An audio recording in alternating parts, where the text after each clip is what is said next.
ಸಾರಿಗೆ ಸಂಸ್ಥೆ ನೌಕರರ 38 ತಿಂಗಳ ಹಿಂಬಾಕಿ, ಜೊತೆಗೆ ಹೊಸ ವೇತನ ಒಪ್ಪಂದ ಆಗಬೇಕಾಗಿತ್ತು 2024ರಿಂದ ಅನ್ನೋ ನಿಟ್ಟಿನಲ್ಲಿ ಸಂಘಟನೆಗಳು ಹಾಗೂ ಸಾರಿಗೆ ನಿಗಮಗಳ ನೌಕರರಿಗೆ 2026-27ರ ಅವಯವದಲ್ಲಿ ಗೌರವಾನ್ವಿತ ಈ ರಾಜ್ಯದ ಮುಖ್ಯಮಂತ್ರಿಗಳು ಫೆಬ್ರವರಿ 2026ರ 18ನೇ ತಾರೀಕಿಂದು ಹೊರಡಿಸಿದ್ದ ನಡಾವಳಿಗಳನ್ನೇ ಪುನರುಚ್ಚಾರ ಮಾಡುವುದರೊಂದಿಗೆ ಒಂದು ಸ್ಪಷ್ಟ ನಿರ್ಧಾರ ಸಾರಿಗೆ ನಿಗಮಗಳ ನೌಕರರಿಗೆ, ಸಂಘಟನೆಗಳ ಮುಖ್ಯಸ್ಥರಿಗೆ ಸಿಕ್ಕಿದೆ ಅಂತ ಭಾವಿಸ್ತೀನಿ. ಬಹುತೇಕ ಅದೇ ಫೈನಲ್ಲು. ಹಾಗಾಗಿ ಈಗ ಸಂಘಟನೆಗಳ ಮುಂದೆ ಇರೋದು ಒಂದೇ ಆಯ್ಕೆ. ಆಯವ್ಯಯದಲ್ಲಿ ಘೋಷಣೆ ಮಾಡಿರುವುದನ್ನು ಒಪ್ಪಿಕೊಳ್ಳದೆ ಬೇರೆ ಮಾರ್ಗ ಇಲ್ಲ. ಆದರೆ ಏನು ಮಾಡ್ಬೋದು? ಜಂಟಿ ಕ್ರಿಯಾ ಸಮಿತಿ ಸಂಘಟನೆಯವರು ಈಗೇನು 25% ವೇತನ ಹೆಚ್ಚಳ ಮಾಡಲೇಬೇಕು ಅಂತೇನು ಪಟ್ಟಿಡಿದಿದ್ದಾರೆ. ಆ ಪಟ್ಟನ್ನು ಯಾವುದೇ ಕಾರಣದಿಂದ ಸಡಿಲಿಸಬಾರದು. ಯಾಕೆ ಸಡಿಲಿಸಬಾರದು ಅಂದರೆ 27 ತಿಂಗಳ ಹಿಂಬಾಕಿ ಸಾರಿಗೆ ನಿಗಮಗಳ ನೌಕರರಿಗೆ ನುಕ್ಸಾನ್ ಆಗಿದೆ ಸ್ವಾಮಿ. ಇದು 100, 200, 500 ಸಾವಿರ ಅಲ್ಲ, ಲಕ್ಷಾಂತರ ರೂಪಾಯಿ ಒಬ್ಬೊಬ್ಬರಿಗೆ ನಷ್ಟ ಆಯಿತು. ನಷ್ಟ ಆಗೋದಕ್ಕೆ ಸಾರಿಗೆ ನಿಗಮಗಳೇ, ನೌಕರರಾಗಲಿ ಸಂಘಟನೆಯವರಾಗಲಿ ಕಾರಣ ಅಲ್ಲ. ಸರ್ಕಾರದ ಜನಪ್ರತಿನಿಧಿಗಳು 4 ವರ್ಷಗಳಿಗೊಮ್ಮೆ ವೇತನ ಪರಿಷ್ಕರಣೆ ಮಾಡ್ಕೊಂಡು ಬಂದಿದ್ದರೆ ಈ ಹಿಂಬಾಕಿಯನ್ನು ನಾವು ಕಳೆದುಕೊಳ್ಳುವಂಥ ಸನ್ನಿವೇಶ ಬರ್ತಿರಲಿಲ್ಲ ಅಂತ ಮನವರಿಕೆ ಮಾಡಿಕೊಡ್ಬೇಕು. ಜೊತೆಗೆ ಕರೋನಾ ಸಂದರ್ಭದಲ್ಲಿ ಏಕಸದಸ್ಯ ಕಮಿಟಿ ಶ್ರೀನಿವಾಸ ಮೂರ್ತಿಯವರ ವರದಿ ಪ್ರಕಾರ ಬಸ್ಗಳು ಓಡಲಿಲ್ಲ, ನಿಗಮಗಳು ನಷ್ಟದಲ್ಲಿ ನಡೆದು, ಹಾಗಾಗಿ ಕೊಡೋಕ್ಕಾಗೋದಿಲ್ಲ ಅಂತ ಏನು ಹೇಳಿದ್ದಾರೆ. ಈ ದೇಶದ ಪ್ರಧಾನಮಂತ್ರಿಗಳು, ಸಚಿವ ಸಂಪುಟ ಸದಸ್ಯರು, ಹಾಲಿ ಮಾಜಿ ಸಂಸತ್ ಸದಸ್ಯರು, ರಾಜ್ಯಸಭೆ ಸದಸ್ಯರು, ಹಾಗೆ ಕರ್ನಾಟಕ ರಾಜ್ಯದ ಮುಖ್ಯಮಂತ್ರಿಗಳು, ಸಚಿವ ಸಂಪುಟ ಸದಸ್ಯರು, ಹಾಲಿ ಮಾಜಿ ಶಾಸಕರು, ವಿಧಾನ ಪರಿಷತ್ ಸದಸ್ಯರು ಎಲ್ಲರೂ ಸಂಬಳ ತಗೊಂಡವ್ರೆ.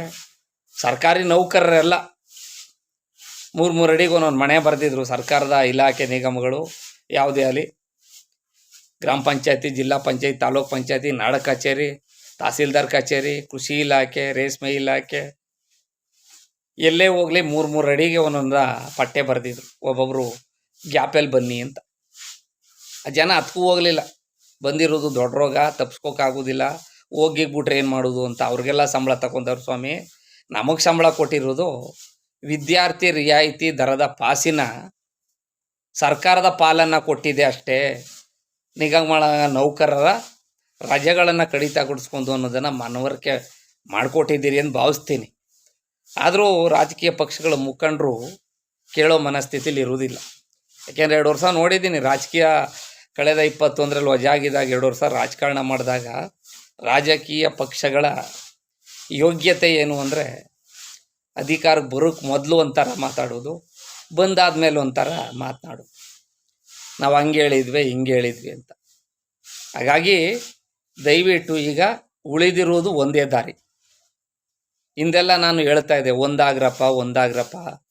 ಒಂದಾದರೆ ನಿಮ್ಮ ಬೇಡಿಕೆಗಳಿಗೆ ಸರ್ಕಾರ ಮಣಿತದೆ. ಇಲ್ಲದೆ ನೀವು ಮನೆಯೊಂದು 3 ಬಾಗಿಲು ಅಂತ ಇರು 16 ಸಂಘಟನೆಗಳು 3 ಬಣ ಮಾಡ್ಕೊ ಕೂತಿದ್ರೆ ಸರ್ಕಾರ ಜಾಣ ನಡೆಯನ್ನು ಅನುಸರಿಸ್ತದೆ ಅಂತ. ನನ್ನ ಮಾತು ಕೇಳಲಿಲ್ಲ. ಈಗೇನಾಯಿತು? 27 ತಿಂಗಳ ಹಿಂಬಾಕಿ ಹೋಯ್ತು. ಇಲ್ಲದೇ ಏನಾಗೋದು? 38 ತಿಂಗಳ ಬದಲಾಗಿ 30 ತಿಂಗಳ ಹಿಂಬಾಕಿನಾರು ಕೊಡ್ತಿದ್ರು. ಹೊಸ ವೇತನ ಒಪ್ಪಂದವನ್ನು 1/1/24 ಮಾಡಿ ಸ್ವಾಮಿ. ಬೆನಿಫಿಟ್ ಬೇಕಾದ್ರೆ 25ರಿಂದ ಬರೋ ಥರ ಮಾಡಿ ಅಂದಿದ್ರು. ಇಲ್ಲೊಂದು 12 ತಿಂಗಳು ಕಳ್ಕೊಂಡಿದ್ರು. ಮುಂದೆ ಸರಿದೂಗಿಸ್ಕೊಂಡು ಹೋಗ್ಬೋದಾಗಿತ್ತು. ಈಗ ಹೋಯ್ತು. 27 ತಿಂಗಳ ಹಿಂಬಾಕಿ ಲಕ್ಷಾಂತರ ರೂಪಾಯಿ ಒಬ್ಬೊಬ್ರದ್ದು ಹೋಯ್ತು. 100 ಅಲ್ಲ, 200 ಅಲ್ಲ, 500 ಅಲ್ಲ, 1000 ಅಲ್ಲ, ಲಕ್ಷಾಂತರ ರೂಪಾಯಿ ಹೊಟ್ಟೆ ಉರಿತದೆ ಇವತ್ತಿನ ಈ ಕಷ್ಟಕರದ ಜೀವನದಲ್ಲಿ. ಹಾಗಾಗಿ ಎಲ್ಲ ಸಂಘಟನೆಗಳು ಒಂದಾಗಬೇಕು. ಒಂದೆರಡೇ ಬೇಡಿಕೆ: 25% ವೇತನ, 1% ಕಮ್ಮಿ ಆದರೂ ಬೇಡಿ. ನಿಮ್ಮ ಇಷ್ಟ ಬಂದಂಗೆ ಮಾಡ್ಕೋದಾದರೆ ನಾವು ಮುಂದಕ್ಕೆ ನಮ್ಮ ಇಷ್ಟ ಬಂದಂಗೆ ನಾವು ನಿರ್ಧಾರ ಕಾಲಕ್ಕೆ ಏನು ಬೇಕಾದ್ರೆ ತಗೊಳ್ತೀವಿ. ಜೊತೆಗೆ ಪ್ರಣಾಳಿಕೆಯಲ್ಲಿ ಏನು ಹಾಕಿದ್ರಿ? ಸರ್ಕಾರಿ ನೌಕರರಿಗೆ ಸರಿಸಮನಾಗಿ ವೇತನ ಸವಲತ್ತು ಕೊಡಲು ಕಾರ್ಯಕ್ರಮ ರಚನೆ ನಾವು ಮಾಡ್ತೀವಿ ಅಂದಿಲ್ಲ. ಅಲ್ಲಿರೋದು ನೋಡಬೇಕು. ಜಂಟಿ ಕ್ರಿಯಾ ಸಮಿತಿ ಸಂಘಟನೆಗಳ ಮುಖ್ಯಸ್ಥರು ಹೇಳುವಂತೆ ಒಕ್ಕೂಟ ಸಂಘಟನೆಗಳ ಮುಖ್ಯಸ್ಥರು ಸಾರಿಗೆ ನಿಗಮಗಳ ಆಯವ್ಯಯದಲ್ಲಿ ಅಡಕವಾಗುವಂತೆ. ಸಾರಿಗೆ ನಿಗಮಗಳು 5-6 ಸಾವಿರ ಕೋಟಿ ನಷ್ಟದಲ್ಲಿವೆ. ವ್ಯಯನೇ ಐಯಲ್ಲಿ ಸರ್ಕಾರದ ಮೇಲೆ ಲಕ್ಷಾಂತರ ಕೋಟಿ ಸಾಲ ಇದೆ. ಇದ್ರೂ ಕೊಡ್ತಾ ಇದ್ದೀರಲ್ಲ ಬೇರೆಯವ್ರಿಗೆ ಸವಲತ್ತ, ಆ ಲೆಕ್ಕದಲ್ಲಿ ನಮಗೂ ಕೊಡಿ ಸ್ವಾಮಿ. ಎಸ್ಮಾ ಕಾಯ್ದೆಯಡಿ ಈ ನಿಗಮವನ್ನು ಸೇರಿಸಿದ್ದಾರೆ ಅಂದರೆ ಇದು ಅತ್ಯವಶ್ಯಕ ಸೇವೆ ಅಂತೆ ಸೇರಿಸಿರೋದು. ಬೇರೆವು ಇಲಾಖೆಗಳು 4 ದಿನ ಅಲ್ಲ 8 ದಿನ ಅಲ್ಲ 15 ದಿನ ಬಾಕ್ಲು ಹಾಕಿದ್ರೆ ಏನು ಯಾರೂ ಕೇಳಲ್ರು. ಆದರೆ ಇದು ಹಂಗಾಗೋದಿಲ್ಲ. ಅತ್ಯವಶ್ಯಕ ಸೇವೆಗಳನ್ನು 1 ದಿನ ವ್ಯತ್ಯಾಸ ಆದರೂ ಆ ಸೇವೆಗಳಲ್ಲಿ ಭಾಳಷ್ಟು ಅದರಿಂದ ನಷ್ಟ ಆಗ್ತದೆ. ಅದನ್ನು ಮನವರಿಕೆ ಮಾಡಿಕೊಟ್ಟು ದಯವಿಟ್ಟು ಜಂಟಿ ಕ್ರಿಯಾ ಸಮಿತಿಯವರ ಅಜೆಂಡಾನೂ ಪೂರೈಸ್ಕೊಳ್ಳಿ. ಜೊತೆಗೆ ಒಕ್ಕೂಟ ಸಂಘಟನೆಗಳೇನು ನಾವು ಪ್ರಣಾಳಿಕೆಯಲ್ಲಿ ಆಗಿನಿಂದ ಹೇಳ್ತಾವ್ರೆ, ಸರ್ಕಾರಿ ನೌಕರರು 6ನೇ ವೇತನ ಪೇ ಸ್ಕೇಲು ಈಗ 7ನೇ ತುಕ್ ಬಂದವ್ರೆ, ಅದೇ ರೀತಿ ಒಂದು ಕಮಿಟಿನೂ ರಚನೆ ಮಾಡಲೇಬೇಕು. ನೀವು ಮುಂದಿನ ಆಯವ್ಯಯದಲ್ಲಿ ಆ ಕಮಿಟಿ ಏನು ವರದಿ ಕೊಡ್ತದೆ ಅದನ್ನು ಜಾರಿ ಮಾಡಿ ಅಂಥೇಳಿ ಇವೆರಡೇ ಬೇಡಿಕೆ ಇಟ್ಕೊಂಡು ಎಲ್ಲ ಸಂಘಟನೆಗಳು ಒಂದಾಗಿ ಹೋದರೆ ಬಹುಶಃ ಏನಾದರೂ ಒಂದು ದೊರಕ್ತದೆ. ಗೊತ್ತಾಯಿತು, ಜಂಟಿ ಕ್ರಿಯಾ ಸಮಿತಿ ಸಂಘಟನೆಯವರು ಮುಖಂಡರುಗಳಲ್ಲಿ ಸ್ವಲ್ಪ ನೀರಸ ಭಾವನೆ ಬಂದ್ಬಿಟ್ಟಿದೆ. ಈಗ ನಿರಾಸ ಭಾವನೆ ಬಂದ್ಬಿಟ್ಟದೆ. ನೆನ್ನೆ ಮುಖ್ಯಮಂತ್ರಿಗಳು ಮತ್ತೆ ಅದನ್ನೇ 18ರ ಆದೇಶವನ್ನೇ ಪುನರುಚ್ಚಾರ ಮಾಡಿರೋದ್ರಿಂದ ನಿಮ್ಗೇನು ಮಾಡಬೇಕು ಅಂತ ಗೊತ್ತಾಗ್ತಾ ಇಲ್ಲ. ಹಾಗಾಗಿ ಈ ಕೂಡಲೇ ಅಧಿವೇಶನ ಇನ್ನೂ 2 ವಾರ ನಡೀತದೆ, 2-3 ವಾರ 27ರ ತನಕ ಏನೋ ನಡೀಬೋದು. ಈ ಕೂಡಲೇ ಒಂದು ಧರಣಿ ಸತ್ಯಾಗ್ರಹಕ್ಕೆ ಎಲ್ಲ ಸಂಘಟನೆಗಳ ನಾಯಕರು ಒಗ್ಗಟ್ಟಾಗಿ ಪತ್ರಿಕಾಗೋಷ್ಠಿಯಲ್ಲಿ ಕರೆ ಕೊಡಿ.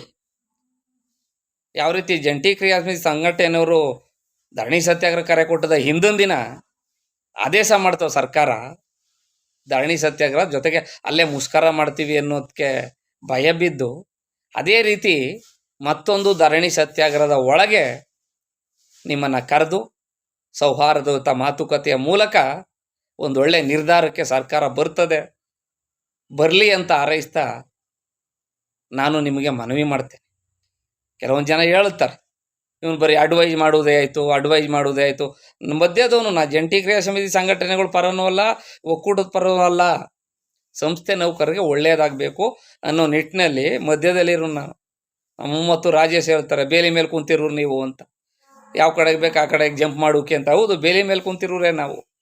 ಅದೇ ರೀತಿ ನೀವು ಸಾರಿಗೆ ನಿಗಮಗಳ 16 ಸಂಘಟನೆಗಳ 3 ಬಣಗಳ ಮುಖ್ಯಸ್ಥರು ಪದಾಧಿಕಾರಿಗಳು ನಾವು ಸಂಘಟನೆ ಹುಟ್ಟಾಕಿರೋದು ಸಂಸ್ಥೆ ನೌಕರಿಗೆ ಒಳ್ಳೇದು ಮಾಡೋಕೆ ವಿನಃ ನಾವು ಬದುಕು ಕಟ್ಟಿಕೊಳ್ಳೋದಕ್ಕೆ ಅಲ್ಲ, ನಮ್ಮ ಹೊಟ್ಟೆ ಪಾಡ್ಗಲ್ಲ ಅನ್ನೋದಾದರೆ ದಯವಿಟ್ಟು ಈ ಕೂಡಲೇ ಒಂದಾಗಿ ಒಗ್ಗಟ್ಟಾಗಿ ಹೋಗಿ ಅಷ್ಟೋ ಇಷ್ಟೋ ಸಂಸ್ಥೆ ನೌಕರರಲ್ಲಿ ಸಂಘಟನೆಗಳ ಬಗ್ಗೆ ಮತ್ತೆ ಗೌರವ ಹೆಚ್ಚಾಗುವಂತೆ ಒಂದು ಒಳ್ಳೆಯ ನಿರ್ಧಾರಕ್ಕೆ ಬನ್ನಿ ಅನ್ನೋದು ನನ್ನ ಕಳಕಳಿ ಹಾಗೂ ಕಾಳಜಿ. ದಯವಿಟ್ಟು ಒಂದಾಗಬೇಕು. ಎಂತೆಂಥವ್ರ ಬಾಯಿಗೆ ಬಂದಂಗೆ ಅಶ್ಲೀಲವಾಗೆಲ್ಲ ಬೈದಾಡ್ದವರು, ಕತ್ತಿನ ಪಟ್ಟಿ ಹಿಡಿದು ಗುದ್ದಾಡ್ದವರೆಲ್ಲ ಒಂದಾಗೋಯ್ತಾರೆ ಸಮಯ ಸಂದರ್ಭಕ್ಕೆ ಅನುಗುಣವಾಗಿ. ಅಲ್ಲೆಲ್ಲೋ ದೇವ್ರ ಸೇವೆ ಮಾಡ್ತಾವ್ರೆ, ಇಲ್ಲೆಲ್ಲೋ ಬೀಗ್ರ ಔತಣ ಮಾಡ್ತಾವ್ರೆ, ಇನ್ನೆಲ್ಲೋ ಒಂದು ಟ್ರಿಪ್ಗೆ ಹೋಗ್ಬೇಕು ಅಂದಾಗ ಒಂದಾಗ್ಬಿಡ್ತಾರೆ ಯಾವುದೋ ಎಣೆ ಸಣ್ಣಲ್ಲಿ ಮಾತಾಡ್ಕೊಂಡು. ನೀವು ಯಾಕೆ ಮಾತಾಡ್ತಾ ಇಲ್ಲ? ಇನ್ನು ಸೌತಿ ಮಕ್ಕಳೇ ನೀವು? ಇಂಡಿಯಾ ಪಾಕಿಸ್ತಾನದವ್ರೇ ನೀವು? ವೈರಿಗಳ ಥರನೇ ಯಾಕೆ ಒಂದಾಗ್ತಾ ಇಲ್ಲ ನೀವು? ಸಂಸ್ಥೆ ನೌಕರರು ಯೋಚನೆ ಮಾಡ್ತಾರೆ ಇವರಿಬ್ಬರು ಒಂದಾಗ್ತಾ ಇಲ್ಲ ಅಂದರೆ ಇವ್ರ ಬೆಳೆಕಾಳು ಬೇಯಿಸ್ಕೋದಿಕ್ಕೆ ಇವ್ರು ಒಂದಾಗ್ತಾ ಇಲ್ಲ, ಇವರ ರಹಸ್ಯ ಕಾರ್ಯಸೂಚಿ ಹಿಡನ್ ಅಜೆಂಡಾಗಳು ಏನೇನಿದ್ದಾವು ಅಂತಾರೆ. ಹಾಗಾಗಿ ತಾವೆಲ್ಲ ಒಗ್ಗಟ್ಟಾಗುವುದರ ಮೂಲಕ ಸಂಸ್ಥೆ ನೌಕರರಿಗೆ ಒಳ್ಳೇದು ಮಾಡೋಕ್ಕೆ ನಾವು ಸಂಘಟನೆ ಕಟ್ಟಿರೋದು ಅನ್ನೋದನ್ನು ಮನವರಿಕೆಯ ಈ ಮೂಲಕ ಮಾಡಿಕೊಡಬೇಕು ತಾವು ಅಂತ ಮತ್ತೊಮ್ಮೆ ಸಂಘಟನೆಗಳ ಮುಖ್ಯಸ್ಥರಿಗೆ ಕೈ ಮುಗಿದು ಮನವಿ ಮಾಡ್ತೇನೆ.